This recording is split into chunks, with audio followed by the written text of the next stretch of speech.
1921માં વલ્લભભાઈના પ્રમુખ પદે ભરૂચમાં 5મી ગુજરાત રાજકીય પ્રાંતિક પરિષદ મળી.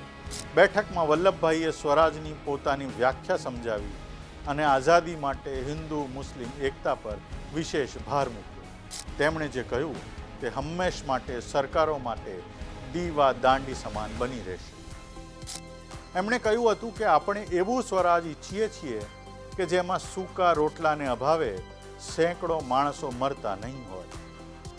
પરસેવો ઉતારી પકવેલું અનાજ ખેડૂતના છોકરાના મોંમાંથી કાઢી પરદેશ ઘસડી જવામાં નહીં આવતું હોય. પ્રજાને વસ્ત્રને માટે પારકા દેશ ઉપર આધાર રાખવો પડતો નહીં હોય. થોડાક પરદેશીઓને સગવડ કરી આપવાને ખાતર રાજકારભાર પરદેશી ભાષામાં ચાલતો નહીં હોય.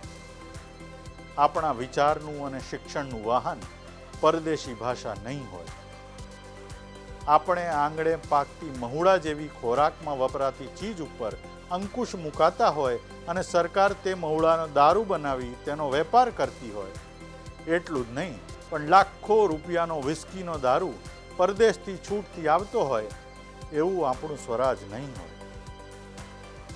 મોટા અમલદારો અને નાના નોકરોના પગારની વચ્ચે આભ જમીન જેટલું અંતર નહીં હોય. ન્યાય અતિશય મોંઘો અને લગભગ અશક્ય જેવો નહીં હોય.